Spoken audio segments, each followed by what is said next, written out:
Elon Musk is one of the people providing caution to the rise of AI. I ask you, what is the most important project or the most important topic for you to deal with in the foreseeable future? And you said that is truly the role that AI is going to play in our society. Could you explain why, and why that is a big opportunity, but also seems to worry you?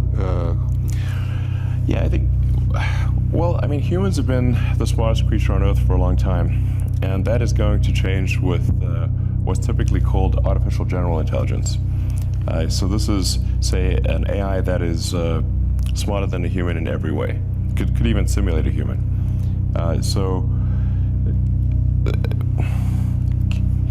This is something we should be concerned about. I think there should be government oversight of AI developments, especially super advanced AI. It's just, this is anything that is a potential danger to the public. We generally agree that this should have government oversight to ensure that the public safety is taken care of. Because you fear that one day mankind could serve the machines and not the other way around? Honestly, when I see people on their phones, I think we're already serving the machine. Now. Yeah, it's like everyone's answering the questions. You know, every time you do a search or add information, you're sort of building this, the digital group mind.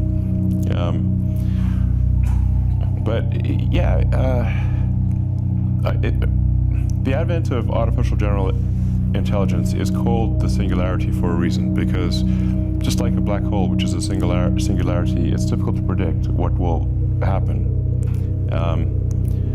So it's not as though the advent of AGI is necessarily bad, but it's bad as one of the possible outcomes. And when is singularity in the definition of Ray Kurzweil going to happen?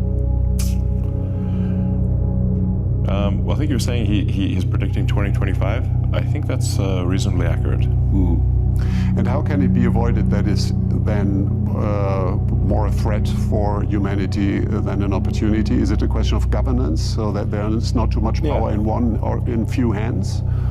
Or how would you make sure that it goes into the right direction? I think we should have a government oversight, just like we do. We have government oversight and regulation of cars and aircraft and food and pharmaceuticals. These are all, there are regulators that oversee these developments to ensure public safety. And I think digital superintelligence would also be potentially a public safety risk.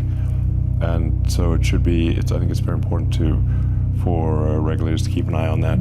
Who should own the data by then? I think everyone should own their own data. Like, individuals should own their data. And it certainly shouldn't be tricked by some terms and conditions of a website and suddenly you don't own your data. That's crazy. Who reads those terms and conditions anyway?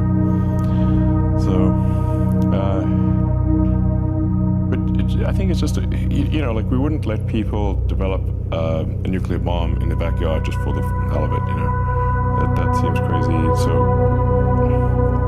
digital superintelligence, I think, has the potential to be more dangerous than a nuclear bomb. So we should somebody should be keeping an eye. We can't have the inmates running the asylum here.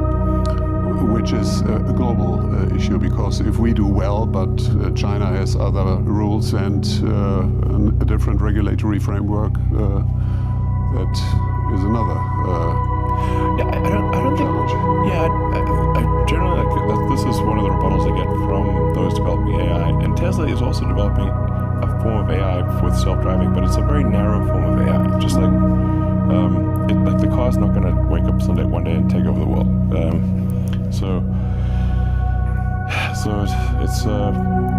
But the rebuttal I get is like, well, China's going to have unfettered AI development, and so if we have regulations and that slows us down, then China will have it. And I'm like, look, from my conversations with government officials in China, they're quite concerned about AI as well, and in fact, they're probably more likely to have good oversight than I think other countries.